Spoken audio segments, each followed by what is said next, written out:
for those of you who can see us, let me just do a double check to see if the page is loading on LinkedIn. If there's anybody on LinkedIn that's live with me, just please let me know.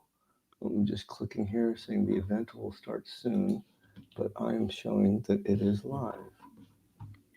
This is the same challenge we had last time. Oh, heavens. Why is this still not going live? I think we're getting started now. Let's see. All right, I see people joining. I see 4 people joining, but I'm not able to see the.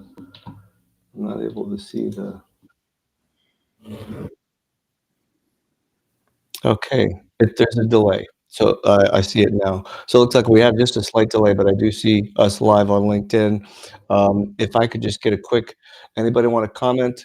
Just say you can see me. Looks like Hector can see us. Hey, Hector, good to see you. And Tim, all right, I'm excited that we're now live. We had a little glitch the last time we did this, and we don't have the glitch now, so we are cool. All right, I'm going to do this. I'm getting a double echo here. So I'm going to shut down my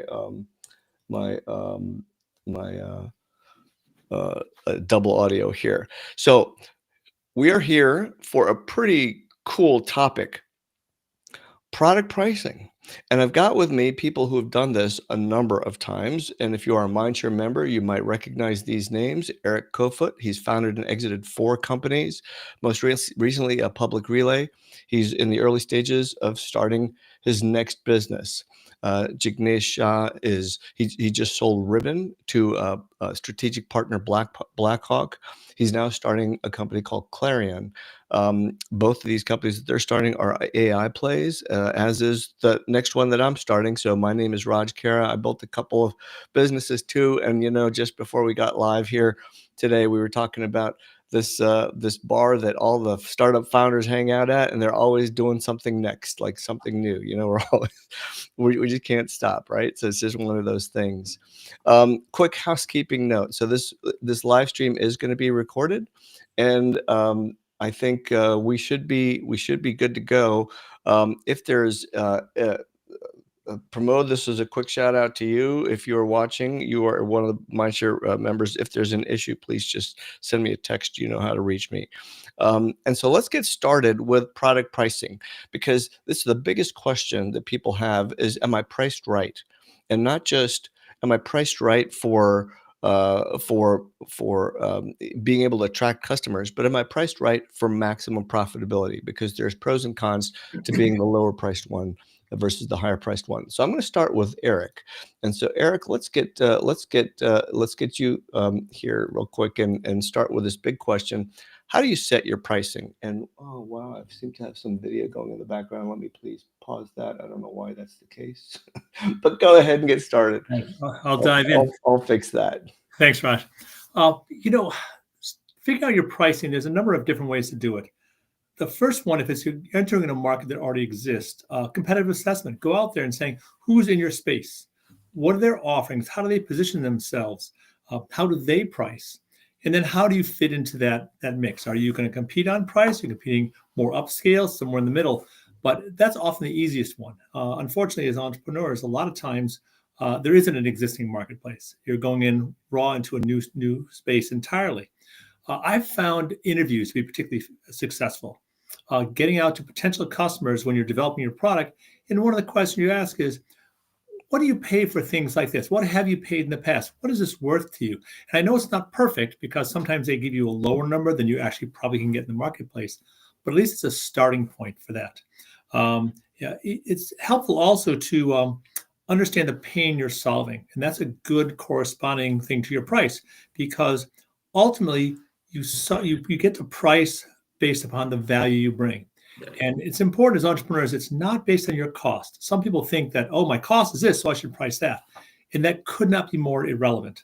An example I use, and it's sort of a silly one, but it's very real. Back in the years ago, I worked at Ford Motor Company, and we had these, back in the day, pinstripes they had on cars. And we charged for that $100 for the dealership.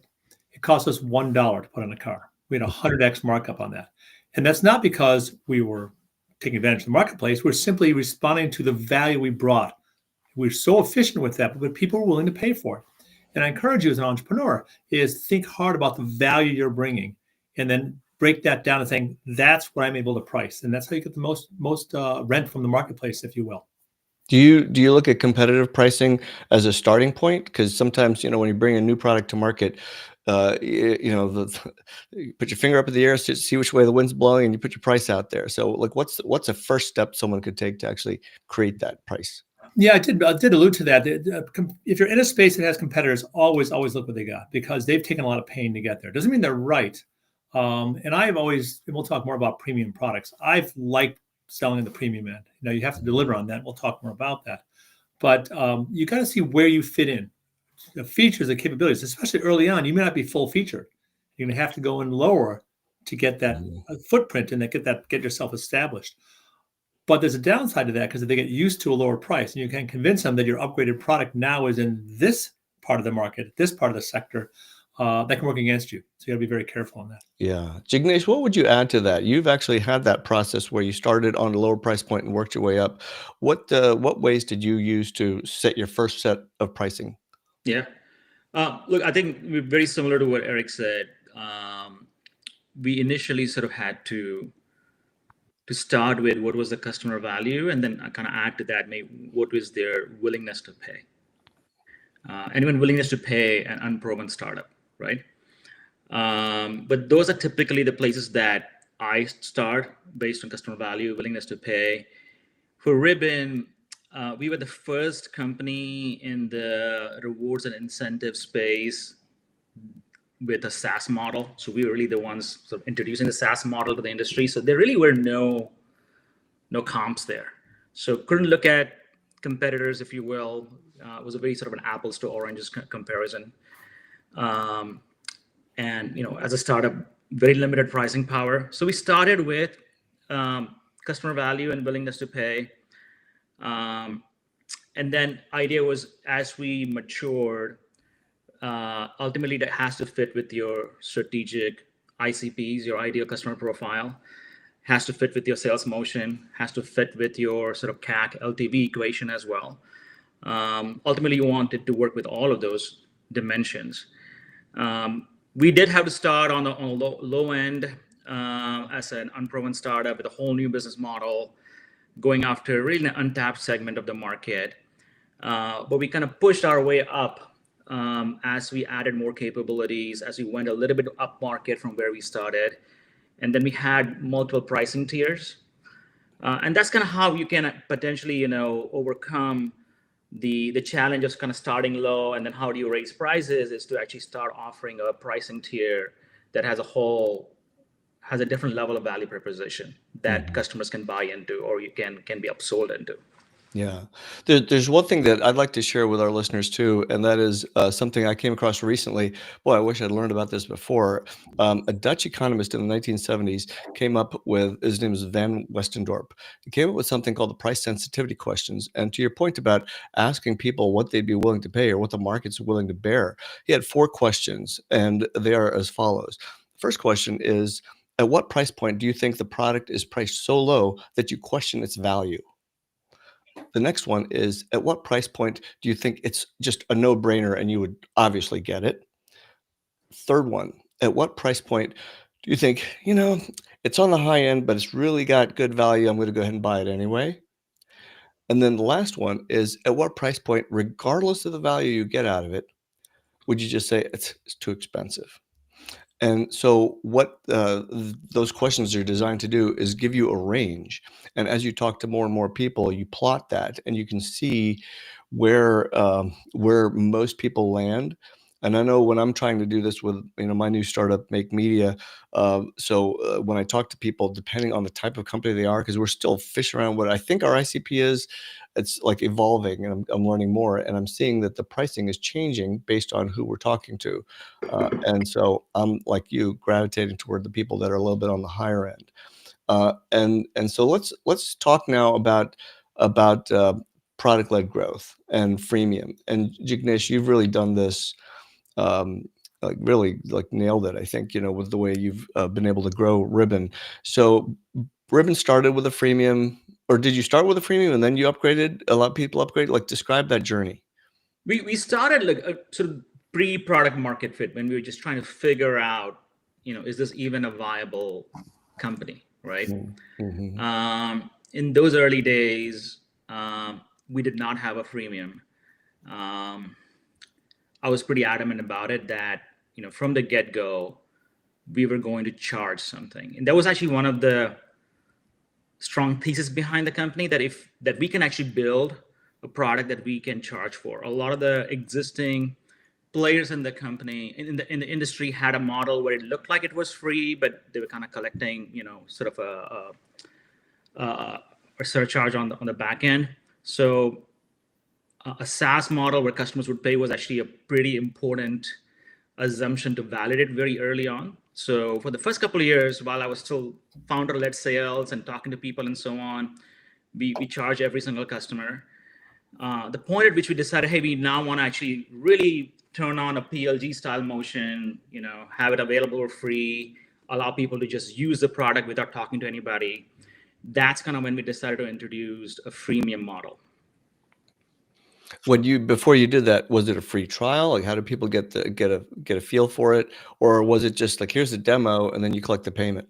It was a demo. Like, I was the first salesperson for the first, 3-4 years, right? Yeah. So I would demo it, and if it looked like they were qualified and was a good fit, then they would sign a very typical SaaS-like little agreement, right? And that's how we got our first couple dozen customers, right? But for a variety of reasons, I felt that's not how I wanted to scale the company, and then we really kind of attacked the PLG motion with the freemium pricing plan. Yeah. And I think the moment you said you were the first salesperson for the first 3 years, I think everybody went like this. Oh yeah, that's me, because every founder, give me a shout out on the comments if you can relate to that. Boy, that's the first thing we all do, right? Is you are the best salesperson for the company, usually in the first couple of years. So then you grew into that, and then you started evolving into. So now your freemium plan, was it free just like forever, limited set of features? Because that's another big question people have is, am I giving away too much in my freemium? Yeah, it went through a couple of iterations.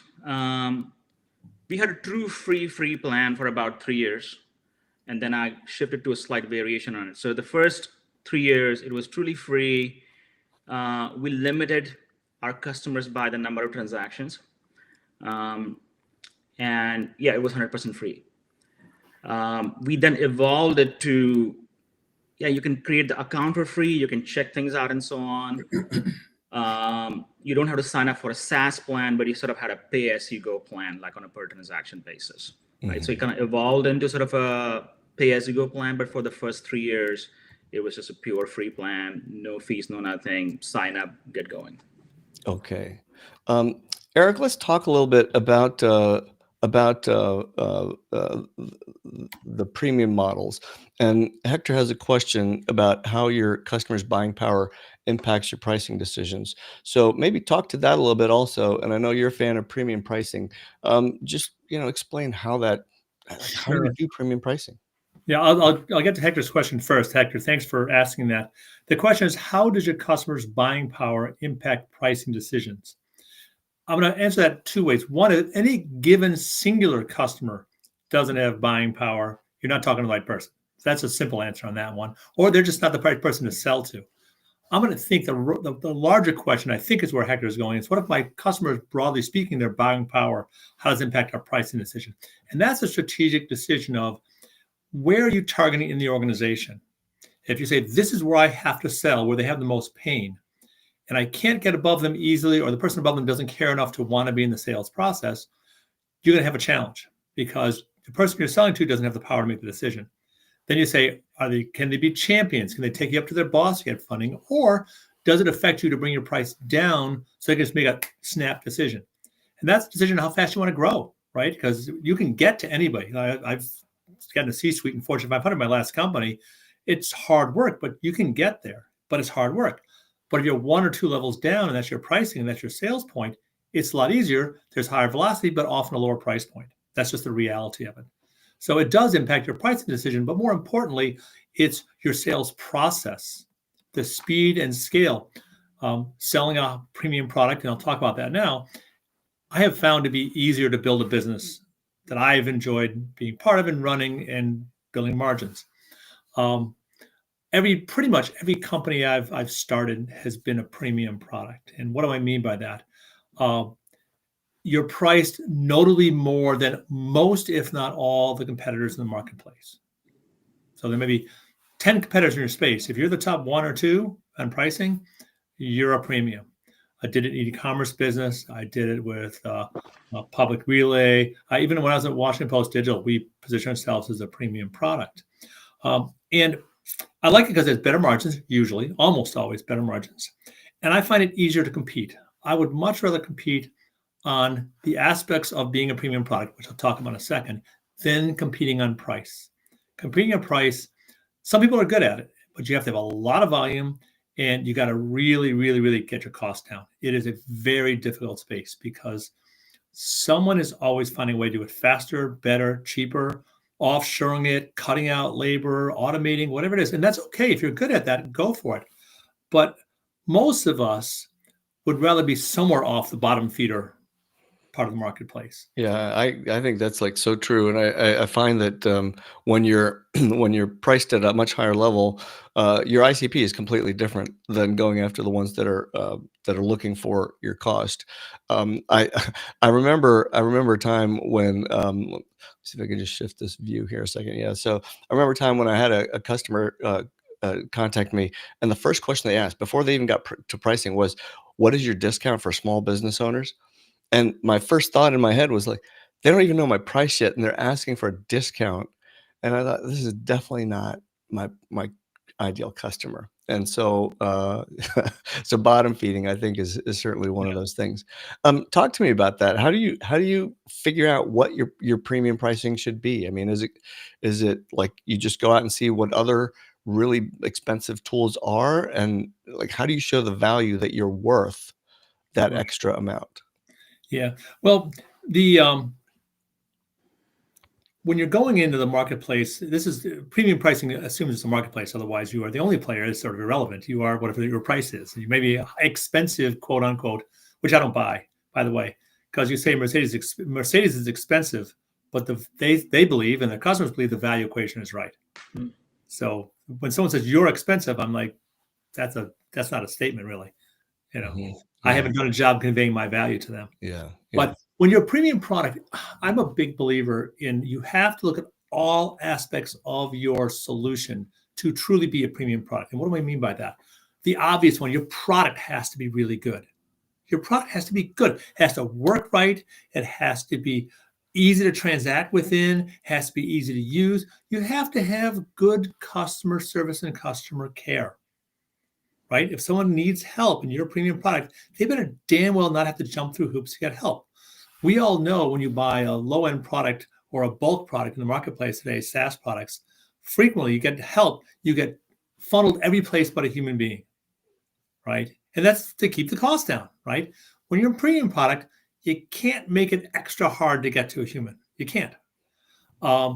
And you also, so you have a premium product, your support is premium, but believe it or not, your sales process even has to be a premium process. Mhm. People you employ, the caliber of the conversations, the intellectual discourse in the sales process. You can't be a used rug salesman or used car salesman.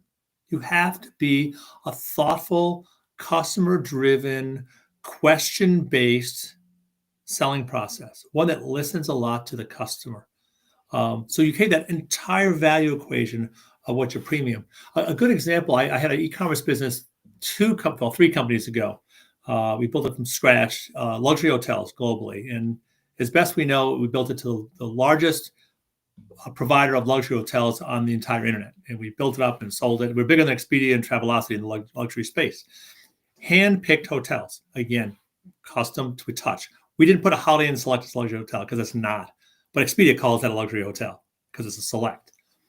Handpicked, built a first-class interface. It was e-commerce. It was an interface, super high-end, super fast. We were trustee certified. We were Better Business Bureau certified. Things people expect to see. But here's the one that will blow your mind. Even though we were an e-commerce site, a certain percentage of our customers called us to book the hotels.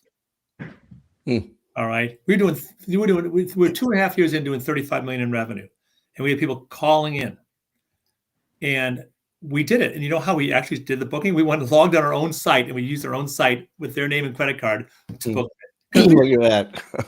Sometimes you just need that hand holding. That's all it is, right? But you're right. But it's that full experience of the touch. We even had a guarantee. If anything's wrong with your stay at any hotel you book with us, we will work directly with the hotel to try to make it right. Notice the wording on that. Yeah. But you know what? We only had to call a couple times because we were dealing with world-class hotels. We always had to find a premier resolution to their problem. Yeah, because they themselves are dealing with the higher end customers, right? Correct. So it's a whole experience all the way through. Yeah, it really worked. Yeah. Jignesh, there's a couple of questions in the chat. It looks like a few people are wondering about this. And that is premium pricing a good strategy for startups? Because they may not have the brand equity to command a premium price. So, what do you think about that? It's an interesting question, and Eric probably has a strong view on this. I mentioned earlier, as a startup, you can have, or usually do have, fairly limited pricing power. Having said that, I see kind of Eric's perspective. Premium pricing can be associated with more than just brand, right? It's also the level of service you provide, is the quality of the product you provide. So if those things are very easy to communicate and easy for the customer to recognize, I don't think being a startup necessarily keeps you from executing a premium pricing model. The example, Hector, I love the example, by the way. Can Lenovo price a tablet like Apple? But what you really, if you dig a few layers deeper, what you're saying is that the brand Apple implies a lot of the things that Eric just mentioned. It implies a high quality product. It implies great customer service. It implies a level of reliability. There are other ways of communicating these very dimensions and aspects beyond just the brand. It takes a long time to build a brand, but a brand is not the only way to communicate these attributes of your product or your service. Eric, what would you add to this? When I've started companies, and I have been in the premium space, it depends on what defines premium, right? And Lenovo and Apple, they're giant brands. But if you're doing a startup, and we did this with Public Relay, for example, we went in day one in the premium part of the marketplace. But we had a lot of analysis on what was it that made premium in the marketplace. And it wasn't just the data, it was having better data visualizations, better analysis, but also in regular contact with the client. A lot of our competition at the low end was heavily automated. It was actually, we talked to the marketplace, pretty shitty. People didn't like it. And so the ability to use, in that case, early on, maybe more than we wanted, more elbow grease and sweat equity in our customer support than we probably wanted. And ultimately, we moved away from a lot of that. Not all of it. We kept enough. But we use the phrase meat space. We use humans to do what we later on, as we developed the company further along, got technology to do for us. Things using BI tools for visualization. We did that stuff manually early on. It sucked. Yeah. But it's what was required to come out and have that position. And in a small market, it's not like Apple just firmly established as a premium product. I have a phrase I tell my teams, and for years, and I truly do believe this. And it's not meant to be cocky. It's meant to put things in perspective. Most of the time, most of your competition really sucks. They don't care. You heard the principal agent philosophy, right? A principal is someone who's invested personally into the business. An agent, someone who's getting a salary, who's acting on behalf of the owners, right? Most companies are agents. People will only work so hard. Everybody on this call is a principal, pretty much. We're all in it with equity. We have a personal interest in success. Do not underestimate the power of that to beat the competition and to be a premium product, because you actually give a crap. You care about your customers. Most other companies, and they can still kick your butt, even though they're not as good as you are. You can't be cocky about it. But don't forget, you can beat them even if they're bigger. That's really good to know, and I think it's encouraging because so Hector looks like and Gareth looks like we've got a few different points of view that maybe you can be a premium product even as a small company, and I have seen that work in some cases, many cases as well. Jignesh, this kind of brings us to this pricing dead zone conversation, and can you define for us what the pricing dead zone is and why it's a thing you got to really think about? Sure. So I don't know if there's a hard and fast definition of a price range where the pricing dead zone exists. My personal experience, especially in the SaaS spaces, you know, annual customer value ACV between 5,000 per year and 15,000 per year. That's a tough zone in which to operate, right? And let's just, like, for definition purposes, what that dead zone sort of means is it's just high enough that, like, some people may not feel comfortable with a self-service thing. They want to talk to somebody, but it's low enough that, like, gosh, you may not make the profit margins if you've got a full sales team, right? Yeah. I So think, yeah. So and let me put a finer point on the challenges when you are yeah. in that zone. So you're right, at about 5K, generally a business buyer will want to talk to somebody, maybe see a demo, have a few questions answered, maybe even have a formal agreement, things like that. Anything below that, they're happy to punch in a credit card, quickly buy something or sign up for a service. But in that 5 to 15K zone, or anything more than 5K, they typically may want to talk to a salesperson, right? And there are exceptions and variations. So that's kind of where the challenge arises, right? Anything more than 15K or 20K, in my experience, you can make the sales rep compensation work, right? On target earnings, you can make it work so that you can hire the right type of salespeople. You can make your, what I call your sales rep efficiency ratio, which can have a very big impact if you're a SaaS company on your CAC, on your cost of customer acquisition. You can make that ratio work. But making the sales rep OT and the efficiency ratio work between 5 and 15K is hard, right? What did So you do at Ribbon? How did you overcome that challenge at Ribbon? yeah, it took us a while, right? So we kind of started at about 3K per year ACV, and the business kind of grew into closer to a 15K per year ACV, right? So just to kind of illustrate, what it takes to kind of make all of this work. So maybe take some roundish numbers, and let's take Ribbon as an example. Our sales cycle was what I would call a consultative sales cycle. It wasn't like quick order taking. It wasn't like strategic solution selling, somewhere in between, right? And for us to be successful with that type of sales cycle, I would need to hire a rep with 5 to 7 years of experience. A rep with that kind of experience is looking to make, usually the good ones want to make at least $125,000 a year, right? So that's like one of the data points here. Is like, okay, Is that base? Is that base plus? Is that OTE? OT, yeah, Okay. base plus commission, right? I mean, that's kind of OTE. when you start attracting reps who are really excited and motivated, are skilled in that sort of experience range. Okay. Okay. My sort of rule of thumb is if I'm going to pay a rep 125K a year, right? I need that rep to close at least 3x in bookings. Okay. That's sort of what I mean by the sales rep efficiency ratio. The benchmark is you really should be in between 3 and 5 minimum. Mm-hmm. Higher the better, right? So let's just say if I'm paying somebody 125K a year, I really need them to book at least 375K worth of business, during the year for it to make sense for me to pay them that much. Okay, at 5K per customer, you're looking at that rep needs to close 75 deals per year. That's like 6 deals per month. Okay, so the question you have to ask yourself if you're operating in this dead zone is, do you have the lead flow, the pipeline, the sales cycle, and the win rates to support that? Okay, if you're hiring 3 reps, you can do the math in terms of what your lead flow needs to look like. So that's the first question you need to answer. The second thing you need to answer is, okay, if I did it this year, can I then keep up with my growth rate? Can I double it next year?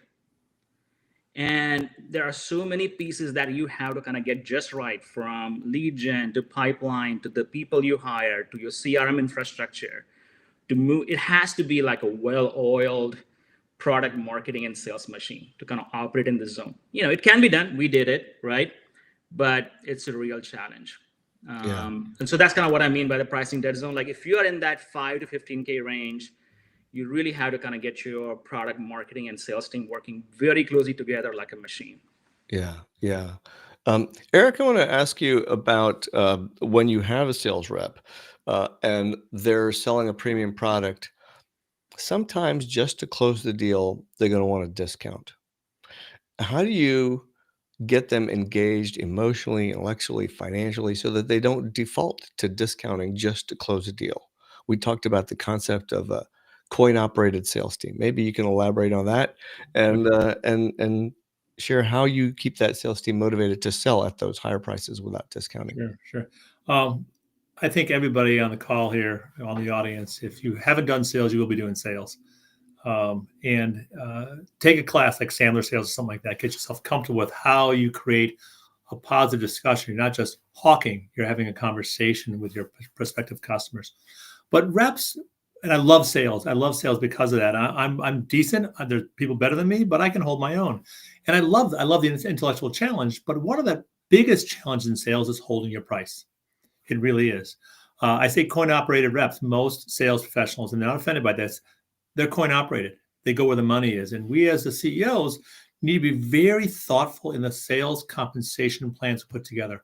I can't emphasize it enough. You have to war game that in your mind, because where you put the incentives will be the way the best reps behave. If you have an incentive to do X, they're going to do X. I don't pay for calls made. I pay for sales closed. Do you want to do multi-year deals? You should put some compensation behind that, right? Mm-hmm. You want them to have upsells in the first year, they maintain relationship. You have to put incentives there. They're going to go where you put the money.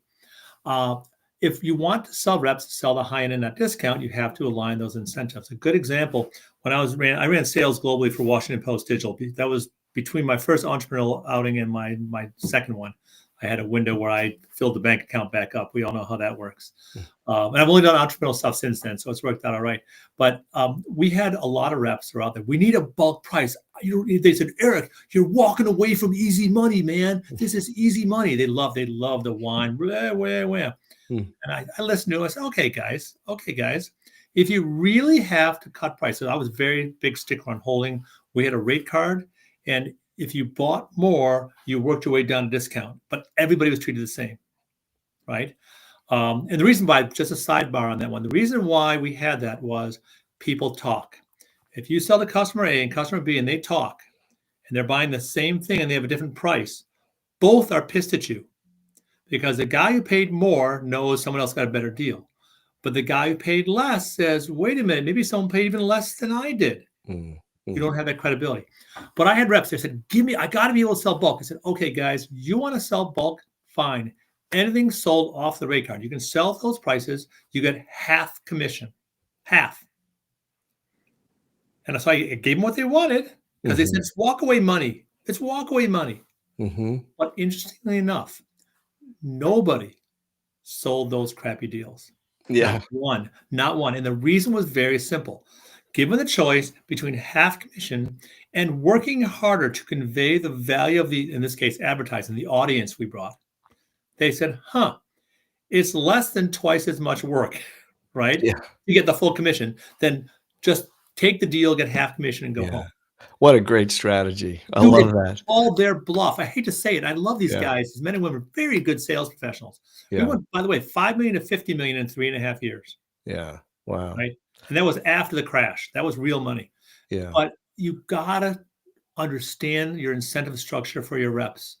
If you don't do that as a CEO or don't know how to do it, talk to your peers in this Mindshare group, because it is one of the most powerful things we can do as CEOs is to hire and incentivize the best sales talent, because everything except revenues is bullshit.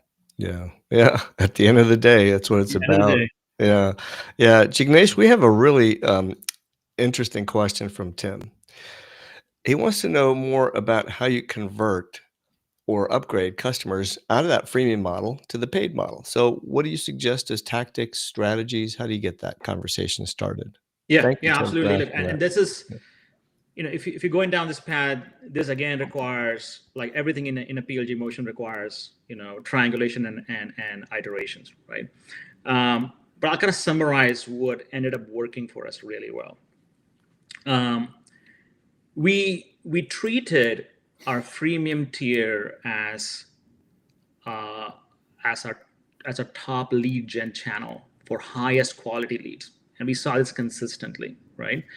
If someone was taking the time to create an account, learn how to use the tool, even if it took 30 minutes to learn how to use the tool, run a couple of programs and campaigns through our tool, that indicated a level of interest, a level of pain point, right? It's just a very strong indicator of interest. So our strategy was to think of freemium as a high quality lead channel. And then we kind of build everything around that perspective. So one of the first things we did, right, and this is actually probably more important than getting the mix of features right in each tier, is we had a very structured program for how we follow up and nurture people who sign up on the freemium, right? So we had, for example, our SDR team had a very strong cadence within a day or two of someone signing up to follow up. Okay. And it was interesting that in many cases, right off the bat, we would convert a lot of people to the subscription plan. Like not even wait for them to like hit some Just sort like of in that first conversation. first conversation. They created the account. We see they're using it. They're clicking around. They're creating programs and campaigns, and a salesperson will reach out and say, "Can I help you?" Okay, it wasn't a sales call. Can I help you? Can I give you a demo? Can I walk you through? And a lot of customers would say, yes, by the way, would love to. This is easy enough, but let's find 15 minutes. And a lot of those conversations would very quickly then turn into, actually, now I better understand your pricing. I better understand some of these other features. Let's sign up for a SaaS plan like now, not I later. love that. I love that question, is that you're not reaching out to them saying, oh, what sparked your interest in signing up? Let me show you all the, like, it's just, hey, how can I help you? Just understand it better. And then during that conversation, that becomes your consultative sale effectively. Yeah, Right? and it was meant to be. If I can go back, because I actually programmed our initial cadence, right? Was, hey, let me help you get started with Ribbon, right? And I'm gonna walk you through these 3 aspects of the product. Let me know when you have 15 minutes. And it was always meant to be a genuinely helpful call. And we got lots of bites on it, and a lot of people converted, right? So that's number 1. And you'll notice here, it doesn't matter what your feature matrix is. Don't agonize over it. It's about having a great conversation with a qualified customer, right? So that's number 1. Second thing is we put into the product basically monitoring that said, which freemium customers are using us on a regular basis, which ones have increasing volumes, and so on. And again, that would be fed into another sales cadence. And we kind of went through lots of iterations of that. So again, it almost doesn't matter what your feature matrix says. When you see customers using your product on a regular basis, again, it shows that they're serious, they're getting value, another opportunity to have a conversation. And so we would convert a lot more after that follow-on conversation 6 or sometimes 9 months down the line. Yeah. Right? Yeah. Our third tactic was that's kind of where the feature segmentation comes in, is to, at the higher tiers, provide features that roughly map to the maturity of the customer, right? So being able to invite additional users, being able users, to that kind of team stuff. users, Yeah. right? Mm-hmm.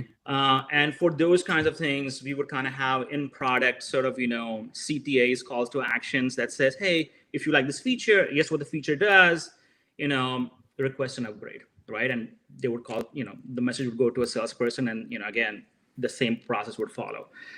The fourth tactic here was, we did create an enterprise tier, and there's a very funny story around this.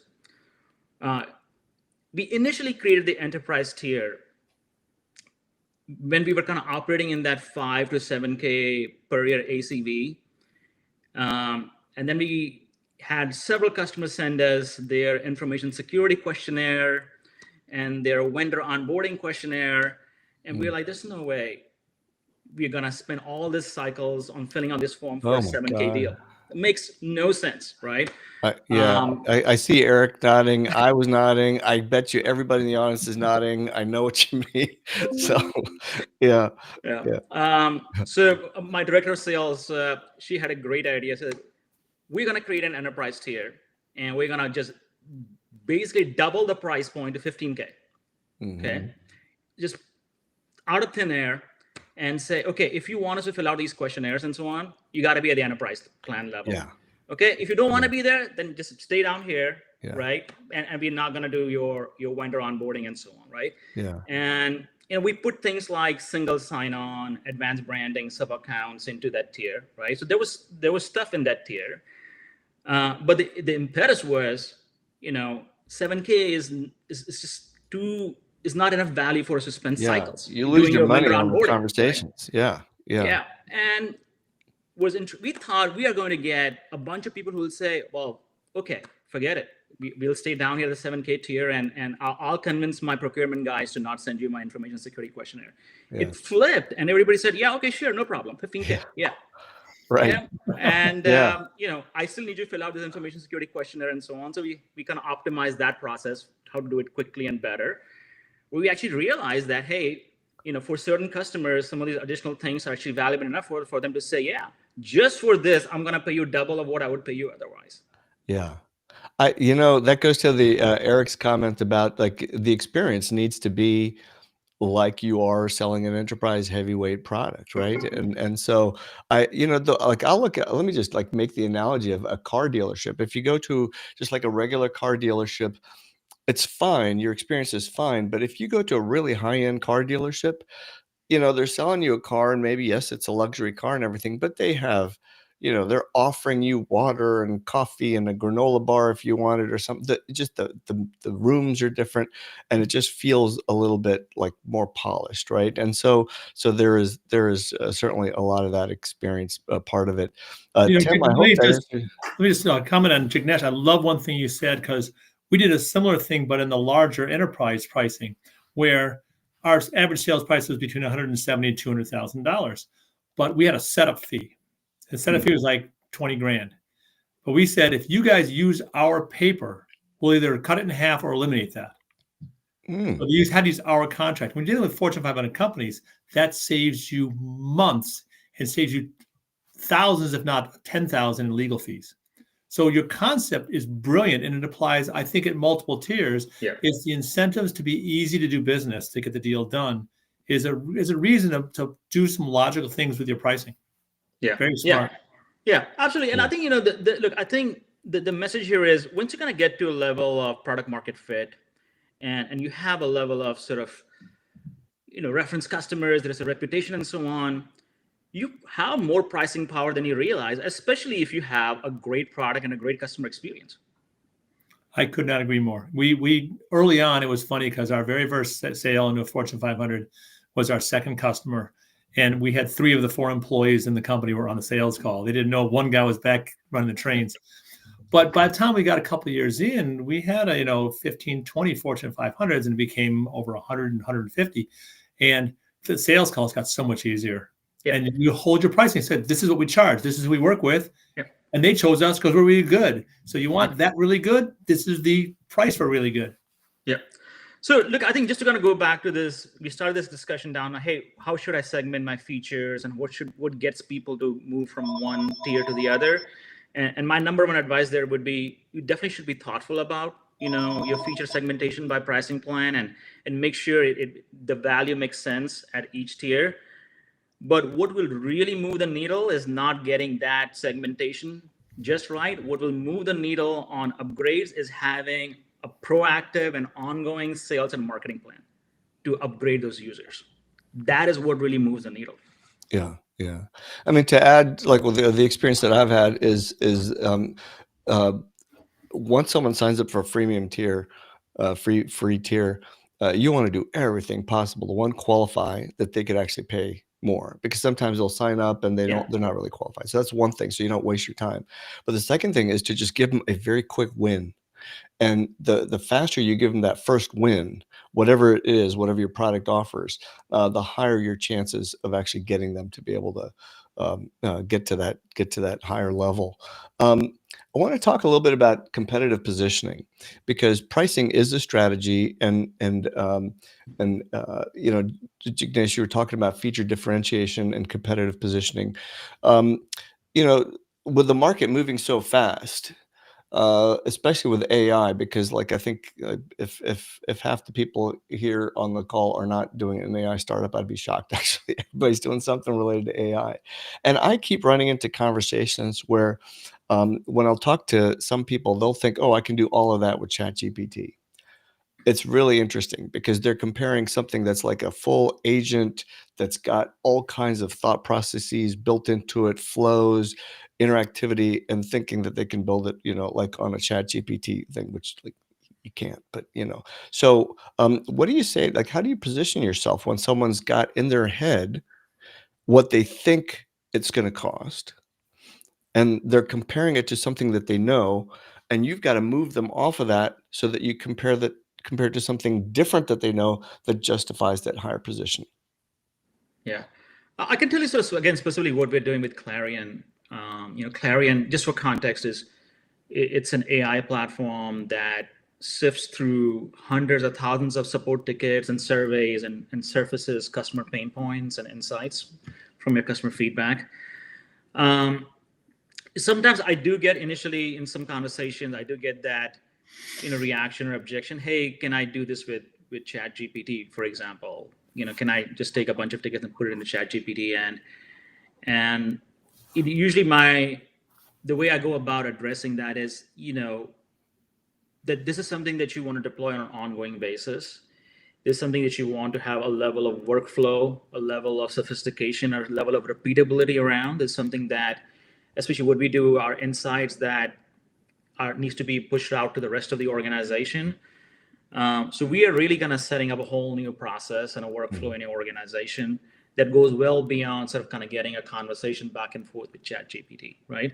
So I try to highlight what life would look like, you know, if you actually had that intelligence, you know, on an ongoing basis, and not just you, your entire team had that intelligence at their fingertip, also in a much more predictable and a much more reliable way than a chat conversation. Yeah, I want to drive home the point that there's one line you just said, what would life look like? Yeah. And then you paint the picture, Yeah. because that's a very visual way of communicating. And I think when you show the people and you walk them to that nirvana of this is where you could be, the sale becomes a bit easier. Eric, your thoughts on positioning like that? How do you? Yeah, I like where Jignesh was going. I tend to, when I'm in those conversations, I try to make it less about us than about them. So I'll say, hey, that's fascinating. You can do this. Tell me more how you'd approach that. And how are you going to get consistency? How are you going to get a process? How do you get the flow? How do you manage, you know, AI drift? How do you manage what data is feeding it? Whatever it happens to be.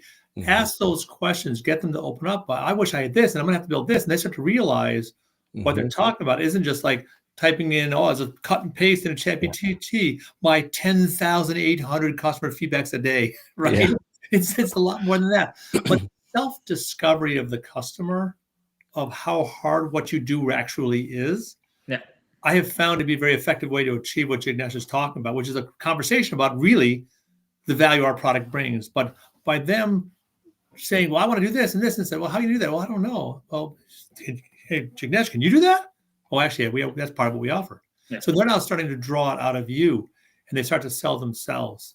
And it can go to a good place, because a lot of customers sometimes think what we entrepreneurs have, oh, that's just blah, blah, blah. And if it was that easy, everybody would be doing it, you know?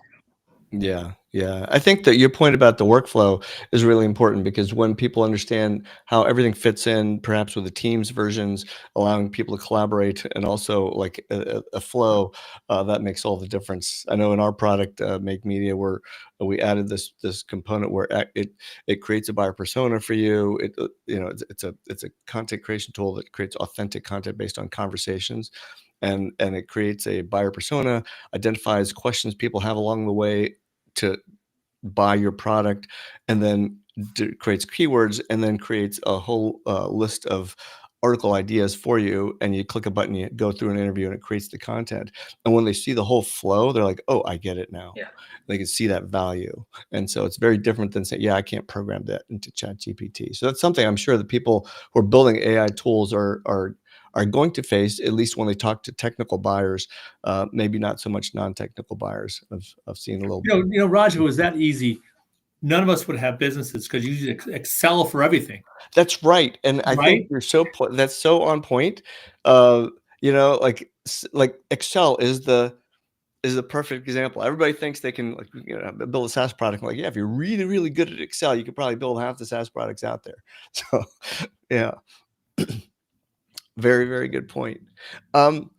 Jignesh, let me go into the enterprise sales tier efficiency. You talked about efficiency. I want to just kind of round out that conversation, because the sales conversations around higher price points is, I think, something that a lot of founders struggle with. It's like, how do I have that conversation when I'm talking to somebody?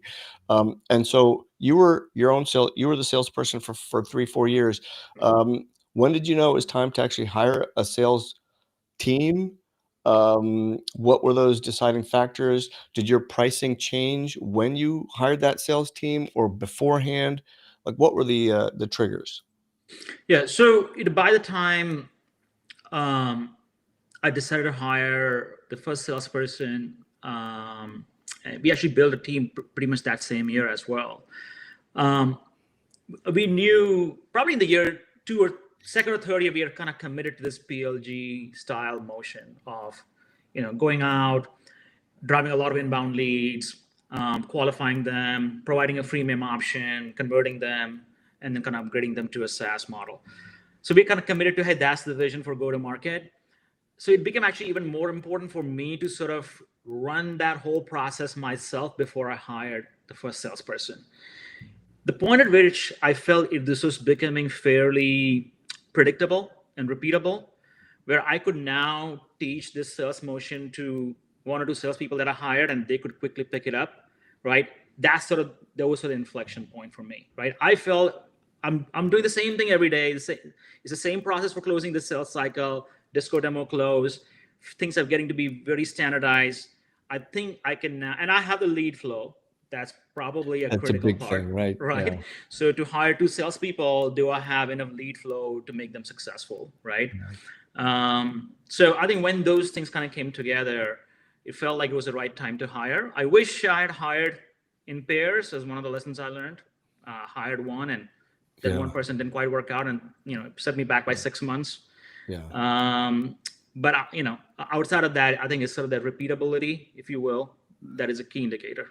Yeah, I know in my experience, having I've seen so many companies hire a salesperson thinking that's going to fix their sales problem, and it doesn't, because you have to have a process built in place. You have to have the lead flow. You have to be able to give that person something to do. And so oftentimes, they churn within 3-4 months because they're not generating sales because there's no process. Eric, your experience on that? I find, you have to be in sales. You have to, as CEO. Every company I've been at, I've stayed in sales to a less degree, but still in the deals all the time I've been CEO. Often the bigger accounts, more complex accounts, maybe I had relationships, whatever, because it not only informs you in the sales process, and I completely agree, hiring a rep is not going to solve a shitty sales or shitty product market fit. Yeah. You've got to understand and get that right. And once you know it works, then you hire to create repeat. And I love Jignesh's point about hiring too. I learned that one the hard way as well. And it's a great lesson for the audience today. Yeah. If you afford to hire reps and pairs, you should be really thorough when you're hiring too, by the way. You got to be so rigorous in all your hires, but especially your sales hires. The rule of thumb, by the way, I use, if they don't have a track record of beating their number every single year in every job they've held, I'm not hiring them. I don't have time for it. Now, you pay for that, right? Your OTE, they got to make some dough. It doesn't matter. Small, medium, large, whatever they're selling, they'd be appropriate to where they are in their career. Yeah. But you pay for the best people. But if you take care of them, the ROI is huge. And I actually liked the ratio is 3 to 5x what you're paying them. Yeah. If you could give somebody 1.2 to 1.5 is their OTE. I mean, that's their sales target. Yeah. So I think if you get somebody who's got like a $1 million quota, you're going to be paying a quarter million or more. Very common. They want to make some bucks. Hey, I've got a few rapid fire questions for the two of you. If our audience has any questions you'd like to have answered, post them in the comments right now. I'll get to that in just a moment. I have some quick questions here for both of you. I'm going to start with Eric. Tossing it over to you. What is the one lesson about pricing and sales strategy that you wish you had learned earlier in your career? I think sales strategy. I wish I had gotten attuned to. I use Sandler Sales, but it's a question-based selling as opposed to pitch-based selling. I wish I had gotten that 5 or 8 years earlier in my career. Jignesh, you? Yeah, I think ACV, your annual customer value, to which pricing is greatly tied, will drive 80% of what your business will become or can become, right? So kind of being very clear about what price point you want to play at least in the near term, and kind of optimizing for that price point. Everything from product to go-to-market to company culture, you name it, I think is critical. All right. Jignesh, I'm going to stick with you on this one. What's the last book you read? Oh, I'm actually reading a book about the neurology of music. I know it's a pretty esoteric topic, but I'm reading it. It's basically how your brain processes music. It's called Your Brain on Music. Your Brain on Music. I'm going to make a note of that one. Okay. Eric, you? Yeah, I have 2 books I'm reading. One is a left brain and one's a right brain. I'm reading a book, John Meacham, on Lincoln, and There Was Light. I'm just starting that one. Meacham's a fantastic author. That's my brainiac side. But my business side, I always like business. I do some science fiction too, but the other one I'm reading right now is called The Lost Art of Listening. Okay. And it teaches you and talks about how really developing listening skills will make you a better leader, a better business person, a better friend, a better person. And it's something that I think we all, us CEOs, benefit from that. Yeah.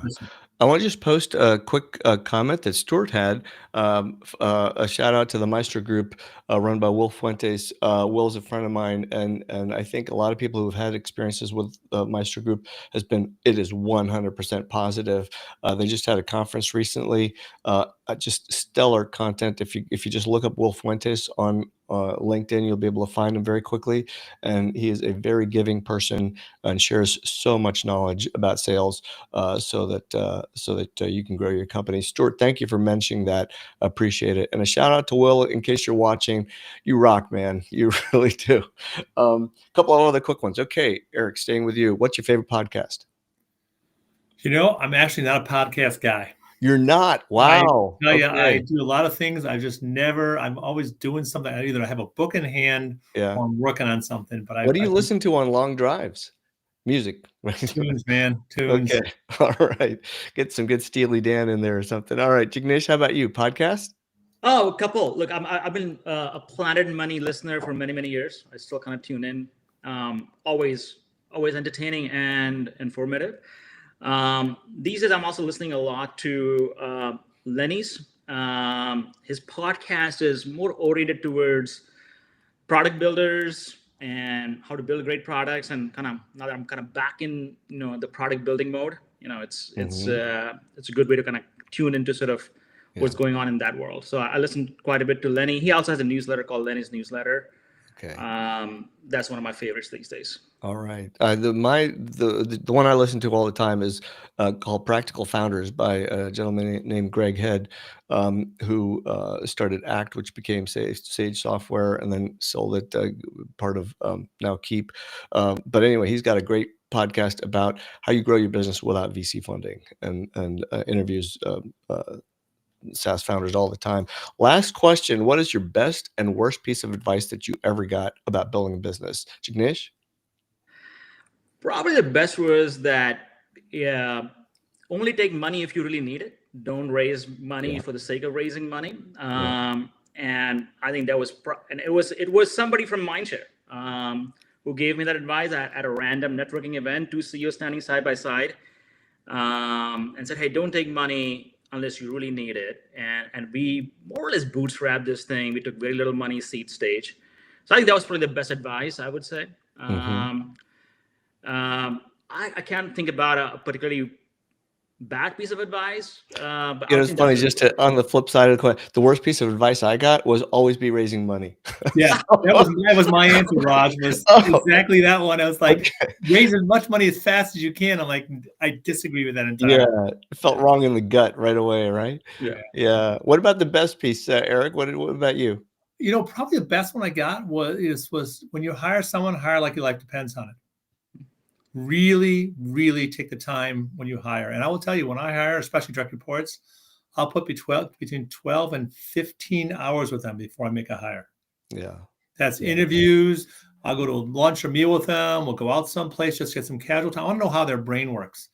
But also reference checks. I personally reference check people. I'll do about an hour each, 4 to 6. Wow. That's good. That's very thorough. For me, my best piece is a line that I use with every team that I've worked with, and that is facts tell, stories sell. And so you should always be coming up with some sort of narrative that really helps people understand and paints that picture that you were referring to, Jignesh, paints the picture about what life is like with your tool, your products, and so on. Thank you to both of you for the event. Pramod's given me a reminder to let everyone know that more Mindshare events are coming up very soon. If you're if you are a Mindshare member joining, thank you very much. Stay tuned to the listserv. We're going to be posting more information. I rolled off the board recently. Eric's actually now on the board, so shout out to you there, Eric, to keep things moving. Pramod Raheja, a longtime friend of mine. A lot of people don't know this, but Pramod and I actually went to college together. He is events coordinator, and we have some really good stuff coming up soon. Another live stream probably about a quarter from now. So thanks again for joining us, everyone. We will see you next time.